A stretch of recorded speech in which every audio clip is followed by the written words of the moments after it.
Hello दोस्तों। आज हमारा जो टॉपिक है, आज पूरा अल्सर पे उठा के ले आए हैं। बहुत हो गया कि कैंसर वाली ulcer, non healing ulcer, healing ulcer, अरे छोड़िए साहब, अब पूरी फैमिली को उठा के ले आए। चलो समझा देते हैं। पहले आप ये समझ लो, अल्सर मतलब सिंपल अपनी भाषा, गाँव की भाषा बोले या बोलचाल की भाषा में तो घाव, वुंड। सब अलग अलग टाइप के वुंड होते हैं। तो अलग अलग टाइप का वुंड है तो उसका ट्रीटमेंट भी अलग अलग होगा। हाँ, कुछ हद तक होते हैं, बिल्कुल होता है। मोस्टली मेडिसिन सिटी को होता है। हाँ और फिर सर्जरी की ज़रूरत पड़ते हैं तो ठीक है, कर लेते हैं। तो अगर बात करें कि वुंड वुंड आप समझ रहे हो, सीधे कहीं कट गया, घा बन गई, लेकिन वो अलग है। कहीं चाकू लग गया, वुंड हो गया, उसी वगैरह। कहीं आप जल गए, वो भी वुंड है। कुछ अपने आप हो गया, वो भी वुंड है।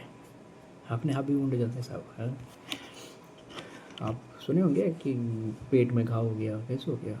आप तो नहीं किए थे, चोट तो नहीं लगाए थे। हाँ, दूसरे वजह से चोट लगी थी जो आप नहीं देख पा रहे हो, बट हुआ है। बट बिना कारण के वो नहीं प्रोड्यूस होते हैं। तो वही है, अल्सर का मीनिंग हुआ कि जैसे मान लीजिए एपिथेलियम का है या ये नॉर्मल कंटिन्यूटी में रहता है। नॉर्मली कैसे रहता है, कंटिन्यूटी में है। अगर इसकी कंटिन्यूटी किसी वजह से लॉस्ट हो गई, ठीक है साहब, लॉस हो गई मतलब यहाँ पे जो टिश्यू थी एपिथेलियम, उसका लॉस हो गया, तो जो ब्रीच प्रोड्यूस हो गया वही हो गया अल्सर। तो अल्सर हो गया, मान लीजिए एक होता है, देखिए अलग अलग क्लासिफिकेशन इसकी है। एक होता है टाइडी, दूसरा होता है अनटाइडी। मतलब टाइडी मतलब साफ सुथरा, अनटाइडी मतलब गंदा। जैसे मान लीजिए नॉर्मली हम लोग सर्जरी जो करते हैं उसमें हम लोग क्लीन इंसिजन देते हैं, वो सब टाइडी हो गया। लेकिन वही कोई रोड ट्रैफिक एक्सीडेंट हो गया, उसके बाद जो घाव उनके प्रोड्यूस हुई, वो घाव तो क्लीन नहीं है सब, तो हो गया अनटाइडी वुंड। तो ये दूसरा हम लोग इसका डेफिनेशन जो करते हैं, एक्यूट और chronic on the basis of time. अगर 2 वीक के कम है तो साहब एक्यूट, 2 वीक से ज़्यादा हो गया साहब तो उसको क्रॉनिक कहेंगे। और क्रॉनिक वाली चीज़ें आपको ज़्यादा प्रिकॉशन लेने की ज़रूरत है, क्योंकि भाई वो ठीक नहीं हो रहे हैं। वो क्रॉनिक में चला गया, उसमें अभी भी एसोसिएटेड जो प्रॉब्लम जिसकी वजह से हुई थी वो अभी भी है, तो उस पर आपको ज़्यादा ध्यान देने की ज़रूरत है। जैसे कि आप देखते होंगे किसी को डायबिटिक है, डायबिटिक फूट होते हैं ना जी, डायबिटिक जब हो जाते हैं, डायबिटिक घाव, डायबिटिक फूट, वो जल्दी ठीक नहीं होते, क्रॉनिक में कन्वर्ट हो जाता है साहब। क्योंकि कई बार पेशेंट अपना शुगर कंट्रोल नहीं रखता है, कई बार उनका प्रॉपर केयर नहीं होता, और कई बार तो उनका केयर भी रखते हैं तब भी उसको टाइम लगता है, क्योंकि उसका जो न्यूरोपैथी डेवलप कर रखा होता है साहब, नर्व सप्लाई है, ब्लड सप्लाई है, उसके सारे घटी हुए हैं। स्वाभाविक है, जहाँ पे आप सब कंट्रोल करने वाली चीज़ को ही आप कम कर दोगे, जिससे वो नरिशमेंट मिल रहा था, जिससे उसको ताकत मिल रही थी, वो कम कर दोगे तो स्वाभाविक उसको टाइम ज़्यादा लगेगा। अब आते हैं साहब कि जैसे मैंने बताया था पिछले एक वीडियो में, आप जाके देख लेना कि नॉर्मल वुंड जो होते हैं या फिर नॉर्मल अल्सर जिसको बोलते हैं, वो मैलिग्नेंट अल्सर यानी कैंसर वाले अल्सर से कैसे डिफ्रेंशिएट होते हैं। ऑल्दो मैंने इसकी सेपरेट वीडियो बना रखी है, बट फ्यू पॉइंट को आपको हम फिर से हाईलाइट कर देते हैं कि हमने क्या बताया कि अगर नॉर्मल जो चीज़ें आप सोच रहे हो, अगर उससे अब नॉर्मल सिंपल मोटा मोटी बात बताएं तो नॉर्मल से जो अलग है उसमें हो जाएगा। नॉर्मल से अलग में क्या है साहब, नॉर्मल से अलग जैसे आप सब मेडिसिन खा लिए हो, सब कुछ ट्राई कर लिया, फिर भी ठीक नहीं हो रहे हैं, तो इसका मतलब हुआ नहीं चाहिए अलग है, वो गड़बड़ हो सकता है।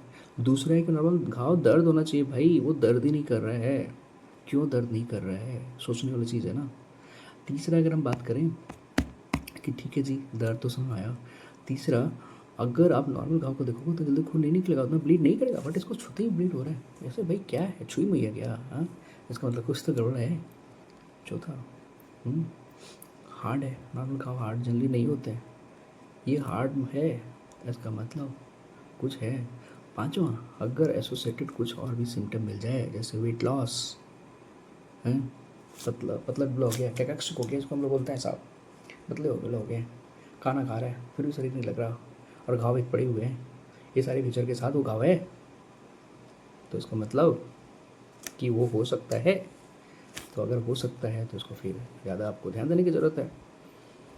तो ये था कि नॉर्मल जो हम लोग वुंड बोलते हैं और वो मैलिग्नेंट वुंड, मैलिग्नेंट वुंड में ये सब सारे खास फीचर होते हैं एक्स्ट्रा, जो अदर वुंड में जनरली नहीं होता है। अगर हम बात करें अब नेक्स्ट की, यहाँ ठीक है, आपने क्लासिफिकेशन कर दिया जी। अब ना कुछ कुछ और भी है, हम लोग अपना सर्जरी के टर्म में पढ़ते हैं कि उसका मार्जिन कैसा है, वो हमें मेडिकल फील्ड को नहीं समझाना है, आपके काम का है जो चीज़ वही हम डिस्कस कर रहे हैं। तीसरा बात है कि भाई आखिर हम इसको ट्रीटमेंट कैसे करेंगे।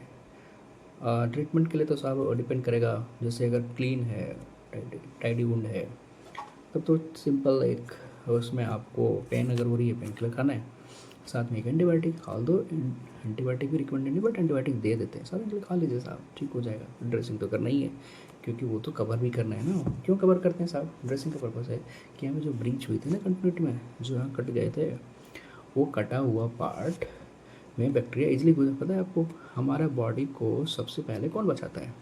बैक्टीरिया तो है, स्किन में भी है साहब, क्योंकि एपिथेलियम लाइनिंग आपने उसको काट दिया है, तो अगल बगल का जो बैक्टीरिया है वो तो अंदर घुस जाएगा ना। तो हम क्या करेंगे? तो हम उसको ढक देते हैं वही ना, तो उधर ही रहा। तो एक हो गया ये, ड्रेसिंग करना है, एंटीबायोटिक लेना है और मेडिसिन लेना है अगर दर्द हो रहा है तो। कई बार ना हम लोग इन्फ्लेमेशन ज़्यादा होता है, एंटी इन्फ्लेमेटरी के साथ में ऐड कर देते हैं। ये था नॉर्मल वुंड, लेकिन जो एब नॉर्मल है, ठीक ही नहीं हो रहा है साहब, मैलिग्नेंट वाला है, उसमें हम लोग एफ से करेंगे या फिर बायोप्सी करेंगे? बेहतर होगा बायोप्सी कर लो, वेज बायोप्सी। हम लोग वुंड जहाँ पे है ना वो गाँव, उसके साइड में काट के उसको हम लोग बेचते हैं कंफर्मेशन करने के लिए कि भाई कहीं कैंसर तो नहीं है, क्योंकि उसमें सिंपल ये जो तरीके बताए इससे ठीक नहीं होता है। तो अगर मान लीजिए आया आपको कैंसर वाला वुंड, तो कैंसर वाला वुंड है, तब तो फिर आपको पूरी घाव को सर्जरी उसको काट के हटाते हैं सर्जरी। इवन कि आगे जहाँ ड्रेनेज होता है ना, कई बार लिम्फेटिक ड्रेनेज आगे में भी जाके वो जो कैंसर का कास का आता है ना कि वो फैलते हैं। तो अगर लिम्फेटिक इवन कि बगल वाला जो होता है ना, वो भी उसमें भी यही सेम घाव अगर डेवलप कर रहा है तो उसको भी हटाना पड़ता है साहब। साथ में यही नहीं रुकता, फिर मार्जिन हम लोग चेक करते हैं, फिर रेडियोथेरेपी की भी जरूरत कई बार पड़ जाता है। तो इसलिए मैंने बताया था कि अल्सर को ना छोटा नहीं, घाव को छोटा नहीं, लाइट नहीं लेना चाहिए। ये घाव ही ऐसा चीज़ है जो लगता है लोगों को कि हाँ अपने से थोड़ा सा गोली खा लो, अपने से ड्रेसिंग कर लो, ठीक हो जाएगा, और मोस्टली ठीक हो भी जाता है, लेकिन इसको लाइट में नहीं लेना है। आशा करता हूँ ये वीडियो आपको अगर पसंद आ गया होगा तो मेरे चैनल को सब्सक्राइब करिए, लाइक करिए एंड क्या और क्या